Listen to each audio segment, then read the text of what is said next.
Valeurs religieuses dépassées. Si l'on examine le problème des religions d'une façon globale, on s'aperçoit que l'on se trouve aujourd'hui dans une situation paradoxale. On peut dire que d'un point de vue général, la religion est en train de perdre son influence, et pourtant dans certains domaines particuliers, elle semble resserrer son emprise. Dans certaines sections de la société, dans presque toutes les religions, il semble y avoir un revirement très puissant pour un retour aux dogmes rigides et à l'intolérance vis-à-vis de l'opposition. Du point de vue de la morale, la religion est en train de perdre la bataille. Le crime se répand, l'honnêteté disparaît rapidement, l'équité et le sens de la justice sont sur le point de s'éteindre. Le sens de la responsabilité envers la société est complètement ignoré. À la place de ce vide, laissé par les valeurs morales, se développe un individualisme égoïste qui touche même les pays qui revendiquent pourtant des valeurs religieuses profondes. Il s'agit là de maux sociaux qui sont des signes clairs du déclin moral de la société. Si les valeurs morales sont l'âme des religions, leur disparition nous conduit à la conclusion que même si l'on essaye de ressusciter le corps de la religion, son âme est en train de le quitter. Le soi-disant phénomène de résurrection des religions est en fait similaire à la résurrection des morts, qui ne sont rien de plus que des zombies.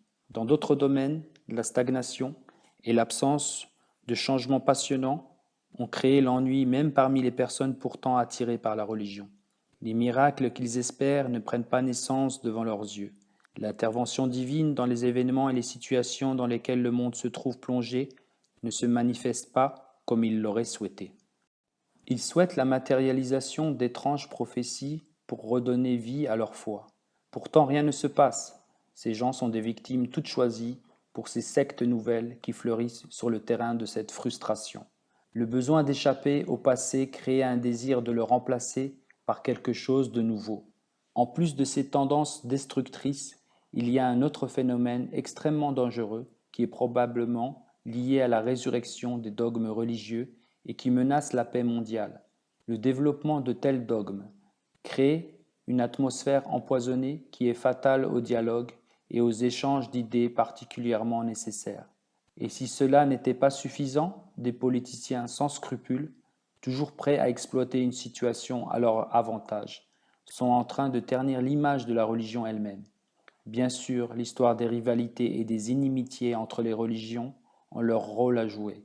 Quant à la soi-disant presse libre, elle est généralement contrôlée par des mains invisibles et n'est pas en mesure de véritablement jouer le rôle d'un observateur impartial des événements de ce monde. La situation se complique davantage lorsque, dans un pays où la majorité appartient à une religion particulière, la presse se joint aux attaques contre les religions rivales. Quoi qu'il en soit, la première victime de cette mêlée est sans aucun doute la religion elle-même. Je me sens particulièrement concerné par les événements qui, de nos jours, touchent à la religion.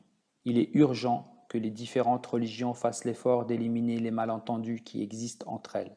Je suis convaincu que l'islam peut répondre à ces exigences avec discernement et satisfaire chacun de nos besoins et de nos demandes. Pour en faciliter la compréhension, nous allons présenter l'étude de ce sujet en différentes parties.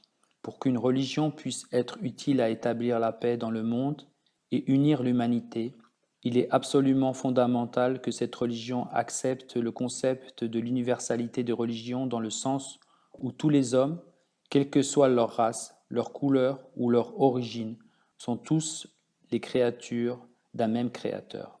En tant que tels, ils sont tous sur un pied d'égalité pour recevoir la révélation divine, à supposer que celle-ci soit distribuée parmi certaines sections de la société. Cette idée est donc complètement opposée au concept de monopolisation de la vérité par l'une quelconque de ces religions. Toutes les religions, quelle que soit leur doctrine, quelles que soient les époques auxquelles elles appartiennent, ont le droit de réclamer, dans une certaine mesure, une véracité divine. En outre, il faut bien admettre que malgré leurs différences dans leurs dogmes et leurs enseignements, toutes ces religions ont vraisemblablement une origine commune. Le même être divin qui donne naissance à l'une de ces religions à un endroit particulier a très certainement répondu aux besoins spirituels et religieux des hommes vivant dans d'autres lieux et appartenant à d'autres époques. Et cela, c'est exactement le message du Saint-Coran, le livre sacré de l'islam.